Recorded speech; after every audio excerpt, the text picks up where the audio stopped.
be taking you guys through 10 emotional stages after my stroke. Again, this is my personal experience, and I have written down 10 emotional stages that I experienced after my stroke. So please stay tuned, and thank you for coming again. Thank you for watching. So the first stage after my stroke was denial. If you watched my testimony video, you heard me when I said, when I had a stroke, when my cousin told me you just had a stroke, I was like, God, no, God, no, God, no. Like, yeah, denial is normal. Denial, when I had a stroke, I just could not comprehend the fact that a young girl at my age, I was barely 21, almost 22, transitioning to 22, and I had a stroke. Like, God, I just could not comprehend it. I just didn't want to accept it. I wish I could just go back to sleep and then wake up and it's gone. I wish I could just go back to sleep and wake up and it's gone. Because remember, guys, in my testimony video mentioned that I was sleeping and then I woke up. At the hospital I was sleeping and then I woke up and I had paralysis and then I was told that I was a stroke. So I wish I could just, at that point I didn't wish I could just go back to sleep again and then wake up all fine. Even at home, when I got discharged and came home, there were days that I would sleep at night hoping that I would wake up and miraculously fine. So yeah, denial was the very first stage of my stroke. Yeah, on first, yeah, I had fear of death and disability. You know when you are the ICU intensive care unit, like, I had this, what's it called again, unknown fear, I think that's what they call it. Fear of the unknown, yeah, I had this fear of the unknown.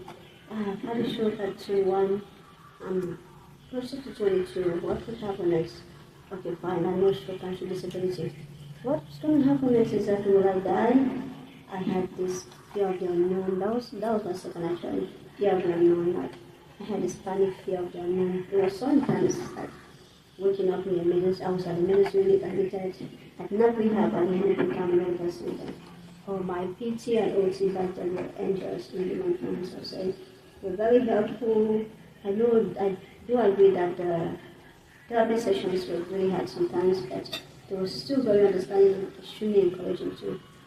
So on to the third emotional stage I did experience after my stroke is anger.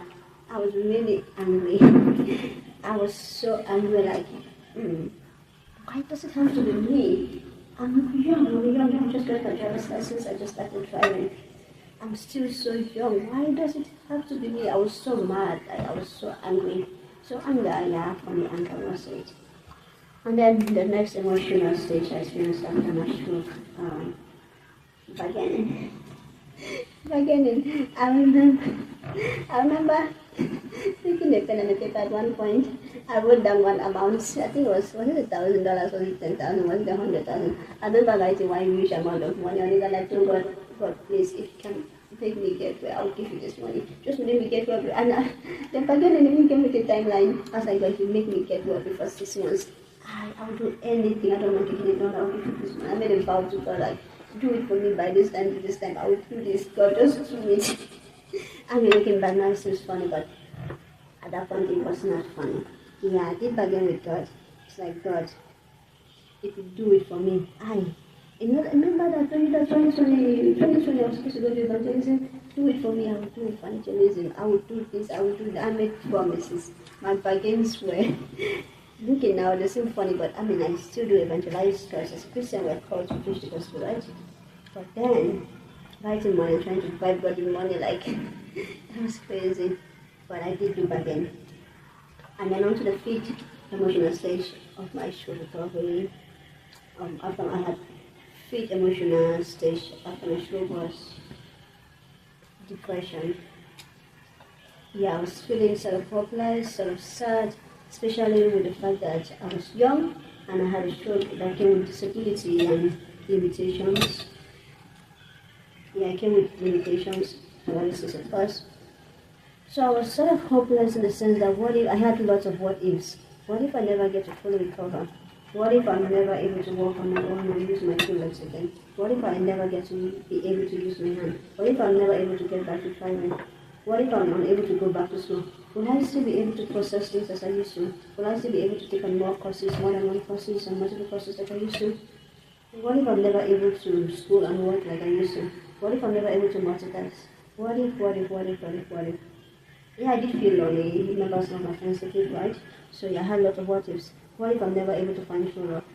What if I never get to meet true friends because of my health? What ifs? So onto the sixth emotional stage I had or experience after my stroke. The sixth one is anxiety. That is very common, that is very normal. I would say among stroke survivors. Usually we are scared of what could happen because there is a possibility of having a second stroke, a third stroke, and much more.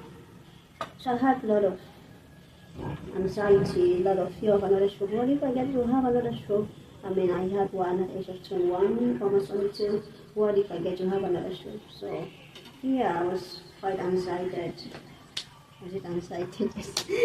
I had anxiety because I kept fearing of possibility of having another stroke, which is normal, but to God be the glory. I have just one, and I'm doing my best together with my healthcare team, and by God's grace, of course, to ensure and prevent not doing and prevent chances. So on to the next. So to my seventh emotional stage after my stroke, the seventh is guilt. Yeah, I felt guilty. I mean, my mom would absent work some days to come be with me at the hospital. She would shower me instead of sleeping while coming back from work overnight. I felt guilty. I felt like I was a body. I did feel like I was a problem. I was kind of like disturbing everyone. I was bothering everyone. I was making people to be working for me or working or helping me out even when they were tired. Yeah, that was the seventh stage. So I felt like I was responsible for my family's stress. I mean, I saw my sister would make breakfast for myself and make breakfast for her kids. I felt like this is what I used to do for myself. Now I have other people doing it for me. I felt as though I was stressing everyone out and stuff. So then on to the ninth emotional stage after my stroke was shame. Yes, you heard that right. Shame. You heard that right, shame. Shame because I lost my independence. I needed help now. Going to the restroom, like when we go to public spaces to eat or public spaces in general, be location, be buffets, be restaurants. I would need help someone to take me to the restroom to go help me out and stuff. Especially when I had important plans and complicated words, I would need someone to go help me out to the restroom. So yeah, shame because I needed to be more exposed and needed to be more independent. I lost my independence, so I needed to depend on people for help and stuff. And then onto the ninth stage of my onto the ninth emotional stage of my stroke, I would say it's acceptance. Yeah, the ninth was acceptance. Having to come to terms with the fact that this is me now. This is me. I'll either live here by hard work or stay here comfortable. While I'm supposed to work hard towards full recovery, this is me, and I have to accept me because, again, this is me, and I have to accept me.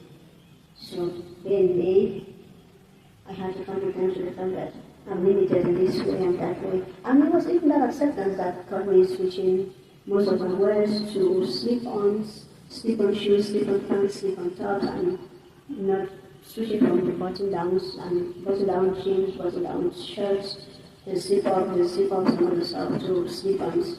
Then lace shoes to slip-ons and stuff like that. It was because of this acceptance, this space of acceptance. So I thank God for that. And then on to the 10th, the last and again not the least emotional stage of my stroke is gratitude. Very grateful to God for my life, for being alive. I mean, it could have been worse. Like some people did say, I could have died. I could have ended up in a wheelchair and never be able to wake up again. But to God be the glory. Here I am today. Here we are today. There is health vastness today. So I thank God for my life. I'm looking back at how far I've come. And like the saying I did say, I also said I quoted in one of my videos, my past videos. That saying did say, when God puts you at the edge of the cliff, trust Him fully because only two things are bound to happen. He will either catch you when you fall, or He will teach you how to fly. And again, like I said in that video, I've seen myself flying from the time I had my stroke back in 2020 now. I've seen myself flying in ways that I even can't comprehend. I can't even tell someone how I did get here. School-wise, I went back to school. I have a YouTube channel which I'm encouraging other stroke survivors to not give up on their health journeys. I have a non-profit and to God be the glory. If you did find any of the stages helpful, please put it down in the comment section. If you are a stroke survivor or you have a loved one who is a stroke survivor, please put down in the comment section what stage you think they are in right now and what or how you think they may be needing help. And I'll do my best to go through all the comments and reply to every one of them. If you did find this video helpful and know someone would benefit from this video, please do well to share to this person or to this person who may know this person, who may know this other person who can benefit from this video. Please share. Again, this is Health Fastness, a YouTube channel where we preach on the relentlessness of health recovery and health challenges. Coming up soon, we'll be talking about other health-related challenges, chronic health-related challenges, stuff like that. So please stay tuned to watch, like this video, to watch, comment as I'll be going through all the comments, reading and responding to each and every one of them. And also please do well to subscribe, follow, and share this video. Please turn on the notification bell. See you next time.